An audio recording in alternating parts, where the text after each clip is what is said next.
Welcome है आप लोग के एकेडमिक लॉ में। तो आज हम लोग पढ़ेंगे alimony under Hindu marriage act 1956। पहले हमें ये मालूम होना चाहिए एलिमनी होता क्या है। जब हस्बैंड और वाइफ ये डिसाइड कर लेते हैं कि हम लोग को एक साथ नहीं रहना है, अलग अलग रहना है, और वो डिवोर्स फाइल कोर्ट में सबमिट करते हैं अलग रहने के लिए। और जब हस्बैंड हो या वाइफ हो, फॉर एग्ज़ाम्पल हस्बैंड अपने वाइफ को अलग रहकर उसे अपनी ज़िंदगी गुजारने के लिए कुछ मेंटेनेंस देते हैं, उसकी फाइनेंशियल सपोर्ट करते हैं, उसे एलिमनी कहते हैं।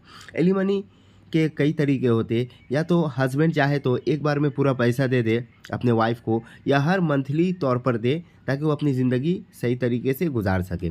चलिए तो हम लोग डेफिनेशन के साथ पढ़ते हैं एलिमनी है क्या।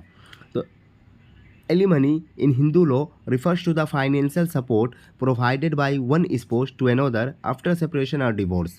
यानी अलग होने के दौरान या डिवोर्स के बाद एक फाइनेंशियल सपोर्ट हस्बैंड हो या वाइफ हो एक दूसरे को देते हैं। अगर हस्बैंड अलग हो रहे तो हस्बैंड अपने वाइफ को देंगे, और वाइफ अलग हो रही है अपने हस्बैंड से तो वाइफ जो है अपने हस्बैंड को देगी।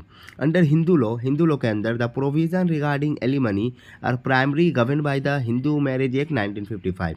यानी एलिमनी का जो प्रोसेस है हिंदू लॉ में वो हिंदू मैरिज एक्ट 1955 में बताया गया है। चलिए तो हम लोग सेक्शन क्या है, पहला सेक्शन है सेक्शन 24 या सेक्शन 24। इसमें क्या बताया गया, इंटरिम मेंटेनेंस। इसका मतलब हो रहा है this section provides for maintenance pendant light during the pendency of the proceedings and legal expenses. यानी ये सेक्शन कहता है कि मेंटेनेंस दिया जाए उस दौरान जब केस जो है कोर्ट में चल रहा है, उस दौरान भी जो डिपेंडेंट है, जो डिपेंडेंट स्पोस है, हस्बैंड हो या वाइफ हो, उसे मेंटेनेंस दिया जाए। इसके ऊपर either spouse can apply for it they do not have sufficient means to support them self doing the legal proceeding. कोई भी हस्बैंड हो या वाइफ हो वो अप्लाई कर सकता है, केस फाइल कर सकता है कि हमें अभी भी मैं फाइनेंशियल वीक हूँ और मुझे एलिमनी अभी भी मिलना चाहिए जब तक ये केस पूरा नहीं हो जाता है। उसके बाद हम लोग देखेंगे क्या बता रहा सेक्शन 25 क्या बोल रहा परमानेंट एलिमनी एंड मेंटेनेंस। इसमें परमानेंट एलिमनी एंड मेंटेनेंस का बात कहा गया है। या तो एक बार में पूरा पैसा दे दो जितना हो रहा है, उसके बाद वो दोनों का जो रिलेशन है वो पूरे तौर पर ख़त्म हो जाएगा। तो इसमें क्या बता रहा है this section allows the court to award permanent alimony and maintenance either spouse at the time of divorce और इवन आफ्टर डिवोर्स। यानी ये सेक्शन बताता है कि कोर्ट को ये फैसला करना चाहिए उसे एलिमनी का और मेंटेनेंस देना चाहिए, हस्बैंड या वाइफ को मेंटेनेंस देने के लिए कहना चाहिए डिवोर्स के वक्त या तो डिवोर्स के बाद। परमानेंट मेंटेनेंस यानी एक बार में जितना पैसा हो वो दे देंगे। The amount is determined based on the factors like the income and assets of the both parties, there conduct and the financial needs of the dependent suppose. जो अमाउंट होगा एलिमनी का कितना दिया जाए वो उन लोगों के इनकम देख कर दिया जाएगा, हस्बैंड वाइफ काम करते हैं तो उन लोग का इनकम क्या है, और दोनों का जायदाद देख कर दिया जाएगा, और वो क्या काम करते हैं वो देख कर दिया जाएगा, और उनका नीड्स क्या है वो देख कर दिया जाएगा। यानी फॉर एग्जांपल अगर वाइफ अपने हस्बैंड को या हस्बैंड अपने वाइफ को मेंटेनेंस देंगे तो हस्बैंड और वाइफ के दोनों को प्रॉपर्टी देखा जाएगा और दोनों के लाइफ स्टाइल देखा जाएगा। उस हिसाब से कोर्ट फैसला करेगा कि कितना पैसा देना चाहिए।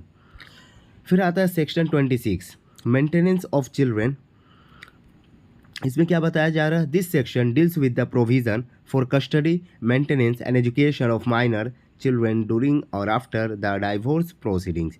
यानी ये सेक्शन बताता है कि प्रोसीडिंग्स के दौरान, यानी अगर हस्बैंड और वाइफ डिवोर्स लेना चाह रहे हैं और कोर्ट में केस चल रहा है, उस दौरान भी जो उसके बच्चा होगा, माइनर बच्चा होगा, उसका कस्टडी की उसको देख रेख कौन करेगा, उसका मेंटेनेंस क्या है, और उसका एजुकेशन जो है वो जारी रहेगा, और उसके जारी रहने के दौरान उसे मेंटेनेंस दिया जाएगा और उसका वेलफेयर का ख्याल रखा जाएगा।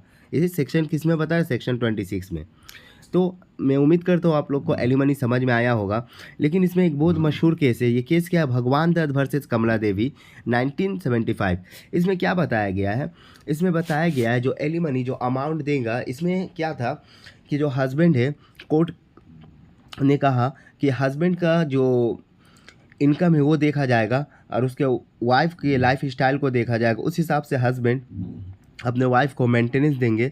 और इसके अलावा अगर हस्बैंड के नीचे, यानी हस्बैंड के पैसे से उसके बुज़ुर्ग माँ बाप भी उसके पैसे पर है, उसका ख्याल रख रहे हैं, मतलब हस्बैंड अपने माँ बाप का भी ख्याल रख रहा है उस वाइफ का, तो उसको भी देखते हुए क्वांटम यानी मेंटेनेंस रखा जाएगा कि कितना एलिमनी देना चाहिए।